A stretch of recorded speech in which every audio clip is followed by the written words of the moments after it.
everyone. Good morning. Happy New Year to all.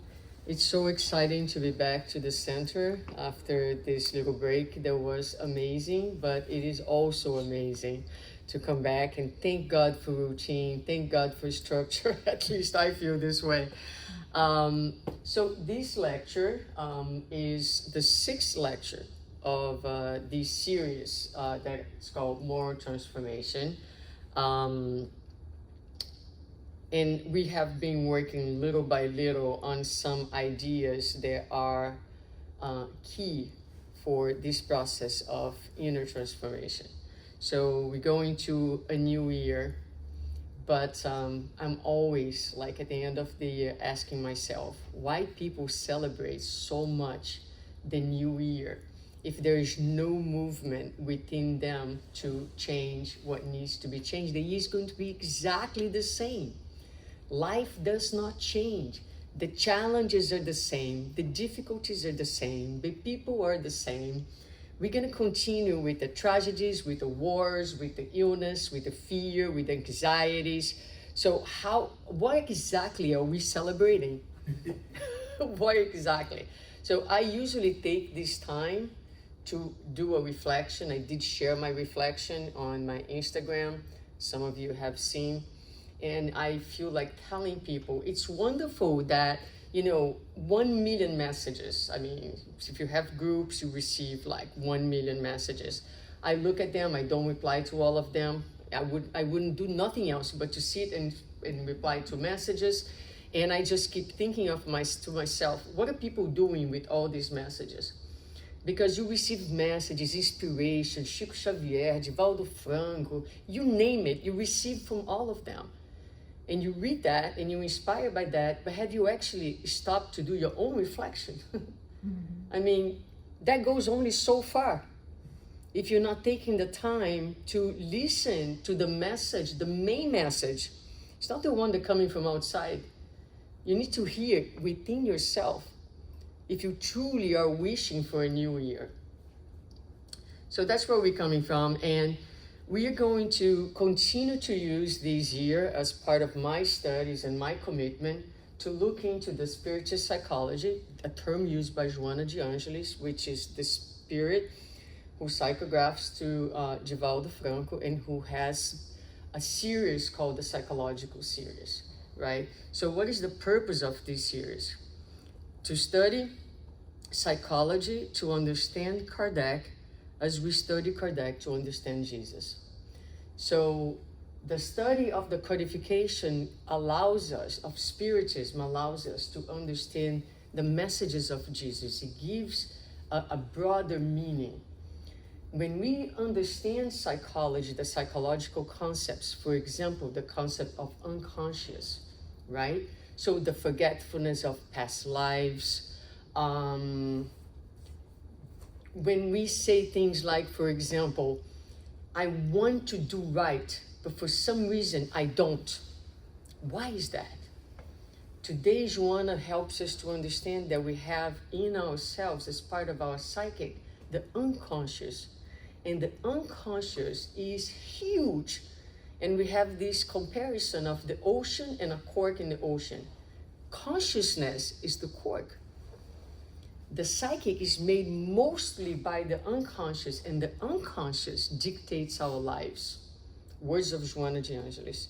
Our behaviors, our actions are dictated by this part of ourselves that is unseen and unknown to us.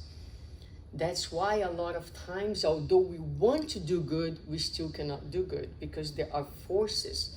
There is a story, there are wounds within us that are dictating our behavior and for which we have no control because we have no knowledge.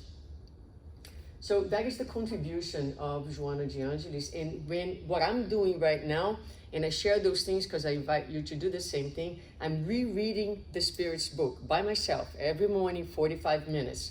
And I am rereading the Spirit's book with the psychological mindset. And I am making a selection of topics, of questions and answers that actually I find the connection with the psychological view. And so a lot of what I bring is the result of that. So we're talking about spiritual psychology, we're talking about the codification, we're not diverting from that. On the contrary, we are diving deeper into it. So in this book, which is not in Portuguese, in chapter 2, it says, the encounter between psychology and spiritism is an invitation for the spiritist movement to usher in a new era, marked by greater qualification and improvement in its approach to work, with less repressive and imposing discourses, and more enlightening ones guided by reason as proposed by the codifier from the very beginning. So far, we have been using religion in a very oppressive and repressive way. That does not help us to move forward. On the contrary, imprison us in guilt and frustration, and leads to depression, anxiety, because we have these very oppressive, judgmental way of looking at life and ourselves. So the proposal of the psychology is that we can look at these same concepts in a much more loving way, loving towards others and also loving towards ourselves. And she's going to say, it is an attempt to promote self-knowledge, demonstrating that there is no effective moral transformation without inner reflection. Otherwise, we run the risk of merely changing the appearance of things, the attitudes seen by others, without altering the internal rules that guide us. Furthermore, we are dragged by everything we are not aware of. We cannot resist the attraction of evil if it becomes autonomous, because we do not recognize it within ourselves. We deny the evil we have, and thus we are carried away by it. Only when we become aware that these contents are ours and need to be endured, we will have space, and they will have space and be integrated into our psyche. So what Suzana proposes is that in order to have effective moral transformation, we need to know ourselves. We've been talking about this here a lot. In knowing ourselves, we need to know everything that we are. We're humans. We have frailties. We have evil, meaning darkness. We have moments of complete disconnection from love, from God. You cannot transform what you deny. You cannot transform what you don't see, right? So what we are going to do is we're going to use the codification to gather elements to help us with this process. And one of the biggest goals that I have for this center and for all the people that are here is that they become autonomous, that they have autonomy in studying, in deepening their knowledge, so that this knowledge can transform them. So in the book Existential Conflicts, Suzana says, the dependence on others and the transfer of one's responsibility to others, the need for gurus and guides, conceals mental, moral, and emotional complacency, disguises trust and affection for those who serve as their guides. So a lot of times, what are we doing?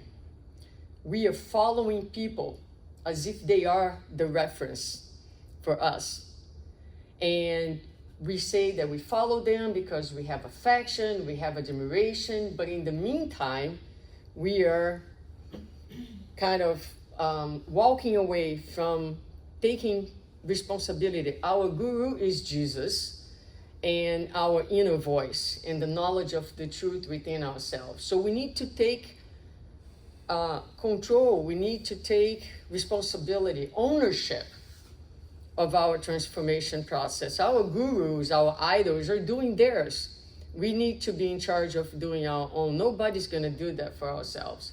And a lot of times we just feel like the cows following the lead without much thinking, without much reflection, as if that's gonna get us somewhere.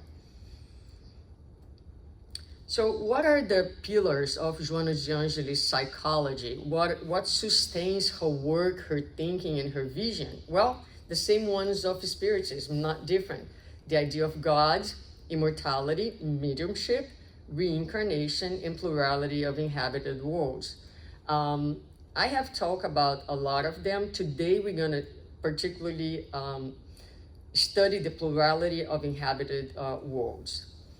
In the path for self-knowledge, okay, we need to identify our needs, our emotional reality, our legitimate aspirations, and our daily reactions. This is also from Joanna. So this is the starting point. I want to be a better person in 2024, or I want to do better, or I want the year to be a new year. Well, maybe for today, you can go home and you can think, what is it that I need, right? Where am I emotionally? What are the feelings that prevail in me at the moment? And one easy way to look at that is think of your main relationships. What are you feeling? Anger, resentment, whatever. What are your legitimate aspirations? What does your spirit want? Yourself, your higher self. But perhaps the most important one, if you want to really be effective in your moral transformation, is to observe your daily reactions. Not how you act, but how you react to people and to circumstances, because your reaction is the thermometer for our true evolutionary level. So, simple exercise, just observe your reactions. Observe your physiological response at any given moment, because your reaction is not how you behave, it's how you feel. And we're going to talk about that. So someone might say something nasty to me, and because I'm civilized and because I am in the Spiritist Center, I may say, God bless you, my brother and sister, whatever. But deep inside, my heart has gone from 80 beats per minute to 150 beats per minute. So my reaction is I felt threatened. And if I could, I would do something to that person, but I'm civilized. And so our behaviors are not the thermometer, but truly our emotions, how we are feeling internally. So as part of these series in 2024, there's a lecture about selfishness, a lecture about good and evil. We look at a completely different way of understanding good and evil. We also talk about moral education through books, which is different than the reform of characters. And we also talk about a very different idea of God. No longer the God outside, but the God that lives within. And that's a reference that we can access on a daily basis. So moving forward, we're today going to talk about plurality of worlds, which we can also think of states of consciousness. Because in Spiritism, there's this belief there's life everywhere. We cannot be this tiny speck that Earth is the only place where there's life in this entire universe, parallel universes, you name it. But we also understand that the life in different realms relates also to the levels of consciousness that we have. And so our ability to understand the truth and our ability to relate and to connect with God. Why is this important? Because if we understand our state of consciousness, we can determine where we are. And we also can establish possible goals. Part of what we do and the reasons why we suffer is because we set spiritual goals for ourselves. They're inachievable. You can't achieve them.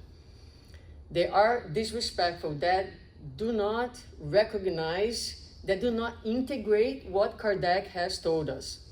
We read it, we study, but then on the day-to-day, we want to take a step larger than the length of our legs. And then we become extremely disappointed at ourselves in a process of disrespect or ignorance to who we are, where we are, and what we are capable of at this stage of evolution. So the idea for today is to bring elements that can help us to be kind to ourselves as we establish the goals for the new year. What is truly possible? What is truly reasonable? So when we read Kardec, we learn about the primitive worlds. That's the very first type of worlds where there's no understanding of God, there's no distinction between good and evil, there's no understanding of the law.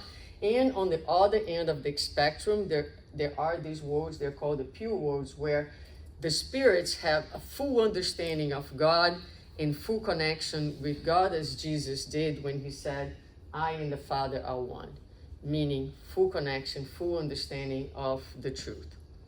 Now, when we think of evolution, Joana de Angelis in the book, In the Search of the Truth, she says that God is truth.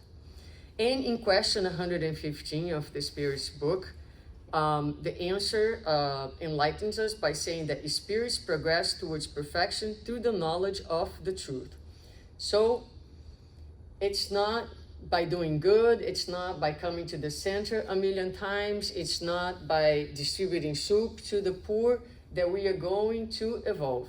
The evolution, the progress, that's not me, that's the spirits to Kardec in question 115, comes through the knowledge of the truth. Our efforts should be to understand the truth. And you see on this slide that sometimes truth is with small t, meaning our personal inner truth, and sometimes with capital T, the truth as God, as the laws that govern the universe. So we're going to evolve by knowing the truth, by connecting with the truth, by being able to manifest, but also by connecting with our own selves, with the truth of where we are, who we are in this moment. So again, if we look at levels of consciousness in the Spirit's book and the Gospel, in this very first words, we are simple, we ignorant, we don't have consciousness, we don't understand the difference between good and evil. Intelligence is just starting to be developed.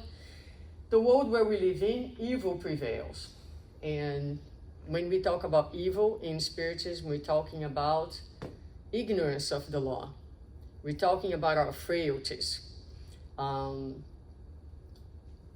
characterizes our humanity in this stage of evolution is self-centeredness, is selfishness. So everything that we do is permeated by self-interest. And this is what characterizes our stage of evolution, and that what we call evil. Because as long as we are thinking of ourselves, we are leaving the rest of the world outside. When we go to regeneration, those are transition worlds where there's we are transitioning from the prevalence of evil to the prevalence of good, and then happy worlds, good prevails, and then in pure worlds, there's pure communion with the truth. So I really like to think about this. I think this is one of my favorite slides for today. When we think about the pure spirits, if you think about our school system, right? I receive a lot of interns in my work. They come, and when you think of someone who have done their entire studies and have graduated, had post-graduation course, whatever, they ready. They have dominated the knowledge, they have all the qualities that they need, they have the skills. They are now fully to serve their profession. They have acquired everything that they do, they're in full service. Now, are we there? No. Who are we? We are the interns. We are the students. We are the ones, yes, we serve, but we learn while we're serving. And most importantly, life is an internship. So what happens to an internship? You go to an internship and you are helping, like some physical therapists, you're helping the patients. But what is the truth in the internship is that the patients are helping you, right? So life for us is, yes, we serve, but we are being served. We are being served. All the experiences, they are helping us. We are there to develop our skills. We are still developing. And I think that this is a good way for us to, because a lot of times we are setting our goals as if we are graduates. And we are not. So we ought to think of ourselves as interns in life, where yes, you are serving, but you are also the primary focus. You are there to learn with each circumstance and each action that you are doing. So a reminder from question 188, according to some spirits, this is Kardec's comment, all of the globes that comprise our solar system, the Earth is one of those. inhabitants are the least physically and morally advanced. So I'm so sorry to break your, excitement about the new year with kind of little heavy news if you don't remember this comment from the Spirit's book. But I think it's important for us to start the new year with a new consciousness. We ought to know who we are and where we are, because again, if we think that we are, right, top individuals, because yes, we do charity, because we come to the center, because we are not understanding, we have to read the Spirit's book again, pretty much, okay? So this is who we are, and is this for us to feel horrible? No, no. This is for us to feel hopeful, because now with the new awareness, we have also a real chance to move forward. Before, we are fooling ourselves. Now we know who we are, and by knowing who we are, we also know who the other person is. We all in the same boat. We need each other. We need each other's compassion. We need each other's forgiveness. So it not only changes how we're going to set our goals, but it changes how we're going to relate to everyone else. If we truly understand that none of us is, in Portuguese, sorry Terry, but there was a commercial that says, you're not a Brastemp, which is, right? It was like, I don't know, a refrigerator is a yeah, which is supposed to be a really good one. Well, we're not all that, right? We're not all that. So let's look at, some other important information. Sometimes when we are doing our studies, we read through a little quickly, and we don't take the time to go into the details of the text. But this, again, we are at the Gospel chapter 3, items 17 and 18.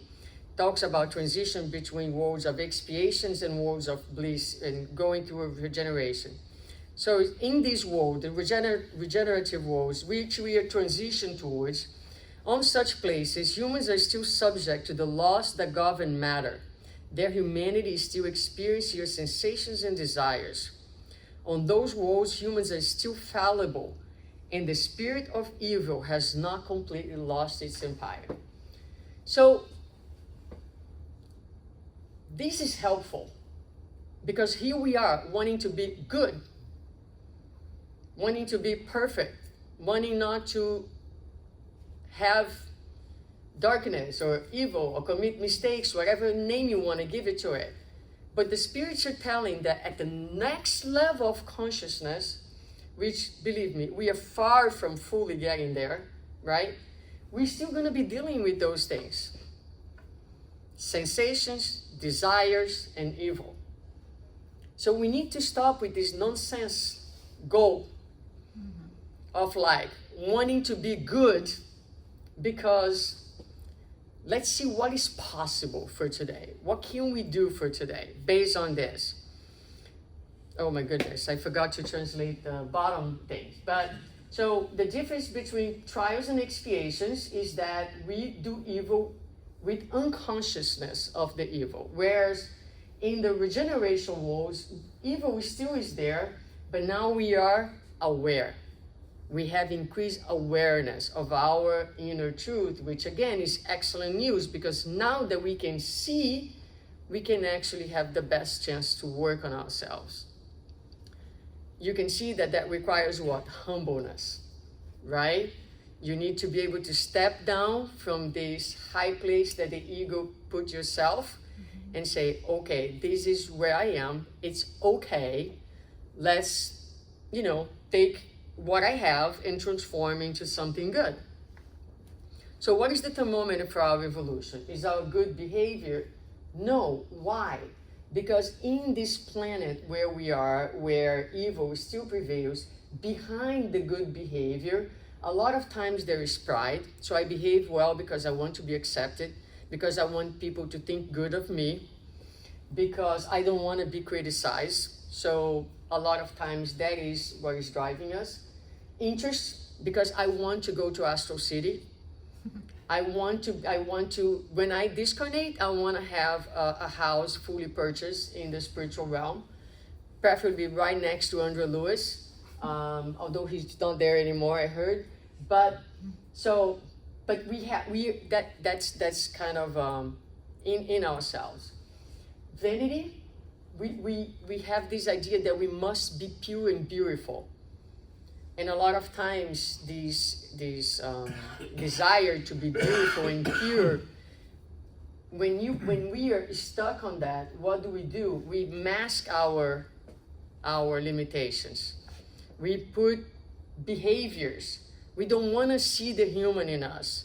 We have a difficult time because we want to be pure, we want to be beautiful. And then one of the things that, for example, our society has found out is that this is an inner desire in our humanity, and now they take advantage of that, and there's an entire industry that works for you to be beautiful externally, physically beautiful. But the desire is to be morally beautiful, right? But in order to be morally beautiful, if God wants us to be perfect from the get-go, God would have done that. But God wants us to build ourselves within time, in evolution. And so what we need to change is the concept, is the inner rule that human is ugly. And understand that human is divine and that human is also beautiful. So we can have a different set of goals. And fear. I won't do this because I know if I do it, I might end up in the lower zones, in umbral. So the desire is there. You want to do it. You want to kill. You want to slap. You want to turn your back. You want to cancel someone. But I'm not going to do it because I know it's not right. And I don't want to go to the lower zones. So, you see, a lot of times our desire to be good doesn't come from a genuine place, which is a place of true connection and true love for life and for humanity. With complete disinterestedness. There's nothing behind it other than that willingness to manifest love. In our stage of evolution, and that again is the spirits telling Kardec in question 800 something, disinterestedness is rare. It's so rare that when we see, we think that person is a missionary, someone very special, because he rarely exists on this planet. Okay, so let's take an example. When you were criticized, who likes to be criticized? Please raise your hand. Nobody, right? So when you were criticized and you have pride without the knowledge of the truth, you can show a polished behavior and believe that, look how good I am, right? I'm able to, thank you so much for saying that about me. I really appreciate that. Or you can have your polished behavior with awareness, and you can say to yourself, I'm proud, and my response hides my wounded pride. The discomfort I feel signals my imperfection and indicates that I am the problem that needs to be addressed. And then from this point, you're now able to have a renewed action. It's not yet a complete inner transformation, but you can say, I will choose not to project. I will choose not to criticize. I will choose not to diminish the other. I will choose not to assign responsibility to others. This is possible. This is achievable. This is a goal that we can set to ourselves. So we're in a stage of evolution. We are so incredibly frail that it's almost impossible to be criticized and you don't feel something inside, because we immediately feel diminished. Because our need to be good, to be perfect, right? Our ego is so crazy that it's very hard for us to digest this in a constructive criticism, right? But you can, at this stage, say, hey, look, I'm pissed inside, right? I hate to hear this. right? Who this person think she is to be talking to me like that? And you can listen to all of that and you can just bear that. You don't have to do anything about that. This awareness and the ability to bear this level of discomfort is in itself transformative. It will give you room and space for a new behavior to emerge from that point. But you gotta acknowledge it. You gotta be in touch with your truth, the truth of who you are, so you can have a renewed action. So where do we stand in our level of evolution? And hopefully we have passed the era of the dinosaurs and things like that. But it's important to know where we stand so we can establish appropriate expectations. We can prevent putting masks with our behaviors, and we can prevent mental disorders. In religious arena, there is an incredible number of people with depression and with all kinds of mental disorders. Why? Because again, we have been told since we started with our spiritual evolution that we have to be good. That's it. With very to low room for humanity. So how do you feel when you're not good? Horrible. Inadequate. Undeserving. Unworthy. And so what do? You withdraw from life. It's such a bad feeling. I don't wanna play anymore. And you leave the arena. Because the expectations are not achievable. We're learning with Kardec, the spirits have told us long ago that this is a very gradual process. And so to expect to be good, if even it still has its realm in the regeneration world, what are we expecting for ourselves in today's moment? So let's do a quick exercise. So this is from the Gospel. And many of you have read this 1,000,000 times. I'm going to read with you one more time, 1,000,001. One would form a very erroneous idea of the inhabitants of a large city if they were judged by the populace of its infamous and sordid quarters. In a hospital, one sees only the sick or maimed. In a penitentiary, one sees all sorts of turpitudes and vices in one place. In unhealthy regions, most of the inhabitants are pale, weak, and sickly. Well then, imagine the earth as being a sordid district, a hospital, a penitentiary, and an unhealthy region, because it is all of those at once, and you will understand why afflictions outweigh joys. This happens because one does not send healthy persons to a hospital, or those who have practiced no evil to houses of correction, nor can hospitals or houses of correction be places of delight. We have read this, right? Many of us right here. So the question that we have to ask ourselves as we read this is, which one? What would you think it is? A little bit of each. A little bit of each. How does that apply to me? Where is my illness that keeps me in the hospital? Where is my rebelliousness to keep me in prison?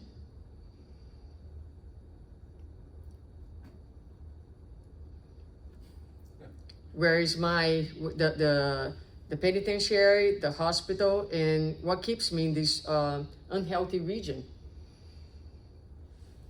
Because when we study this in the gospel study group and we read this, we think, yes, the earth, the people, the politics.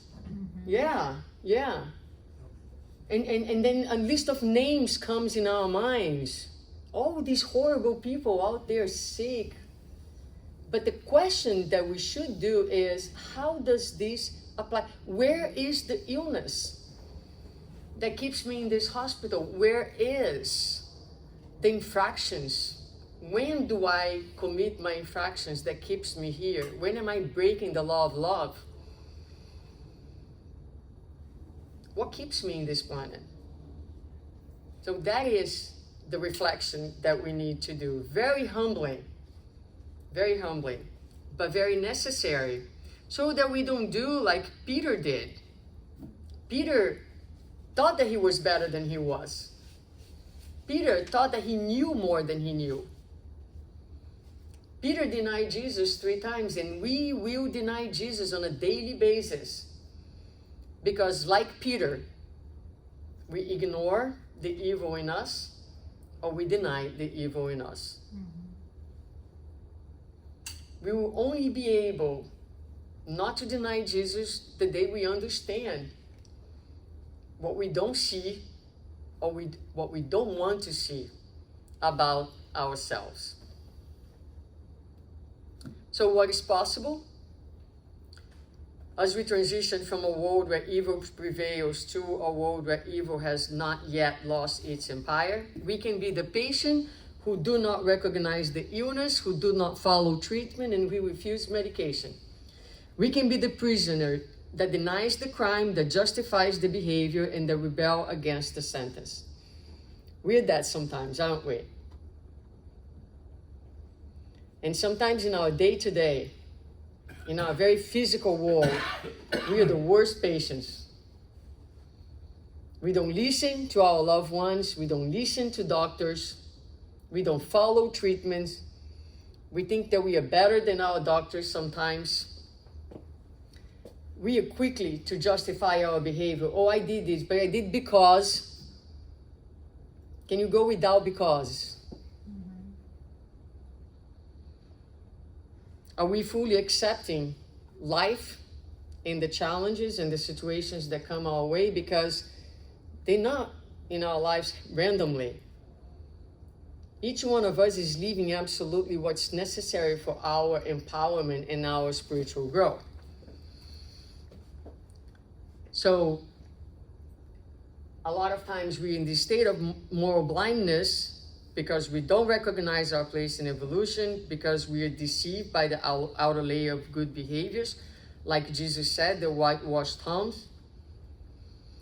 But possible it is for a patient or a prisoner willing to redeem themselves, to ask questions, to listen, to follow instructions, to do our best, to seek to look and understand our behavior.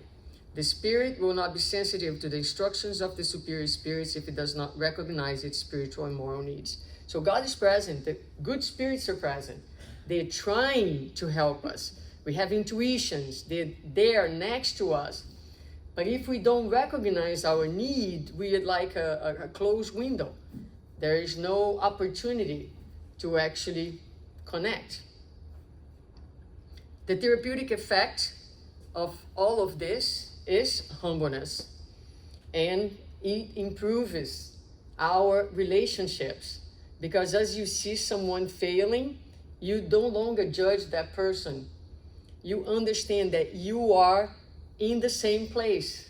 That dude is your cell mate, or is sharing a hospital, the same room in a hospital. So the prisoner needs education, the patient needs medicine. And so we change this vertical way of relating to a much more horizontal, compassionate way, because we are doing that towards ourselves. And who am I to counsel? When someone comes to me and says, okay, we become gurus. We know a little bit and we think we can counsel someone. But the counselor is Jesus. The counselor is Kardec. So if someone comes to me and says, I really cannot help you, but let me tell you what Jesus said. Let me tell you what I have learned with Kardec and the elevated spirits. And that's how we approach people, and that's the place that we belong. I'm going to close with a little story, which is this man looked for the master and asked the master, why do people live in war, conflict, despite preaching peace and love? Why? Here, we, many of us talk. Many of us, it's peace movement. There is all kinds of, initiatives in the world, thank God. although they don't get much marketing as bad things do, but there are a lot of good things. But why are we engaged in all these activities and still we cannot establish peace in our homes, in our relationships, within ourselves? So he asked the master, and the master said, I'm going to do an experiment. When people pass by you, I want you to slap them on the face. And you're going to observe their reaction. And also you're going to learn about levels of consciousness and awareness and evolution. So here's what happens. The first person passes, and the man goes and slaps that person on the face. What do you think the person did? First level of awareness. Hit right back. No thinking, right? All right. So the first one who received the slap retaliated with a barrage of punches. The man fell to the ground because of the unexpected attack. Then comes the second man. The second man gets scared, look at the man from head to toe, and without saying anything, retaliate with an even stronger slap. Now, as we go through this, take a second and think that you were walking on the street and someone slaps you on the face. What would you do? Right? I think I would say, what the heck? What's wrong with you? Are you crazy? Right? But let's see what the third man does. The third man reacting, demanding an explanation, threatening to respond with a beating as well. They explained the experiment to the man, but he didn't accept it and reacted by criticizing the situation. Okay? Now, the fourth level of awareness. The fourth man reacting by questioning why they did this, wondering if he had done something to deserve it, seeking to understand the motivation. They then comment on the experiment. He thanked them for the lesson, but explained that many might not understand their actions. So we're seeing a progression here. And then we have the fifth man who received the slap and said, my son, I truly deserve it for not realizing sooner that you were in need of help. How can I be of service? The aggressor was left confused. The man continued, every act of aggression is a cry for help. How can I help you? How many of you would be able to do that? It's to give the other cheek, right? It takes a level of internalization of the rules. Because moral transformation is not a change in behavior, it's a change in the inner rules. That means that the law is understood here, but it's also understood here. It has been translated from cognitive ideas to true sentiment and understanding of the truth. But in order to get there, you need to know yourself. So you can start working from the bottom, from the root of the problem. There are two more levels after that, of higher level of consciousness. What are they? The sixth man, however, dodged the action and questioned, my dear son, why do you want to hurt yourself? Haven't you yet learned that by hurting others, you're hurting yourself? Haven't you learned that each one of us is part of a unique organism and that each one of us is a cell of this vast organism? We are all connected. Why are you doing this to yourself? What do you guys think is the seventh level? There's one more above that.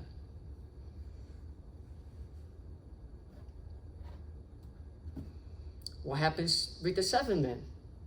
When the aggressor tried to hit him, their gazes met, and a kind of electric shock coursed through his entire body. A sensation mixed with love, compassion, selfless friendship, understanding, profound knowledge of everything related to life, and an overwhelming feeling of extreme security filled his being. The master insisted that he strike him, but all he could say was, I can't, I won't. Your mere presence is enough for me to understand the futility of aggression. I would rather slap myself, never on you. Wow. This is inspiring, but not realistic. Right? Not realistic. This is something for us to, this is the description of who? Jesus. Right? I mean, someone who is so big that their presence paralyzes us. We just want to bow in front of them because we are taken by the level of love. As we think of those levels of consciousness, we need to analyze and see that the first man was pure instinct. The second one did a very superficial analysis, and he looked at, if you remember, he looked at the man up and down to see how big he was. So if he was smaller than him, he attacked. If not, he planned his revenge for later. The third man analyzed the situation, discussed the details, but provide no solution. The fourth one is when we start to have a little bit of awareness here. Did I do something wrong? So understand that there are various levels of awareness and seek to learn and to grow. So perhaps we are somewhere in this first slide here, right? Depending on the day. Sometimes we might be able to go to the fifth, depends on the infraction. The closer the person is to us, the harder it is. It's much easier to forgive someone to whom we don't have emotional connections. But the fifth level, that I truly deserve this for not noticing your need, understands that humanity is an infantile stage and it's not yet capable of acting properly. Sometimes we can understand that, right? Again, it depends on how deep it has hurt us. When it touches our wounds and our frailty, we forget that. We forget that. So this level of consciousness is not fully integrated. The inner rule has not completely changed within us. The sixth level, a higher state of consciousness within the loving unit that constitutes reality. He has discovered the beginning of the truth, but does not know yet in its entirety. So that's the one that is asking why you want to hurt yourself, and that understands that we all integrated into one unit. In the seventh man, there's nothing to say about. He's pure love, right? This is the goal for our humanity. So when we think about the new year, I think one goal is to be aware. Let's seek awareness without fear, without shame. That is very important. That is very uplifting. That is very relieving. We are children. Remember the internships. We are learning. An intern will make mistakes. And there is someone above who is guiding. You learn because you make mistakes. In the Spirit's book, there's a question that reminds us that in this planet, we need day and light. We need errors in order to understand the truth. This is all part of the divine plan. This is all part of the natural process. So for the new year, let's seek a new awareness of who we are so that we can truly experience a new year. Because we're going to start truly experiencing a new self. We're going to give ourselves the best gift that we can give ourselves, which is the gift of self-love and self-acceptance. So go back home and rethink your goals for 2025. And truly, from my heart to yours, Happy New Year, Happy New Awareness, and a Happy New Year.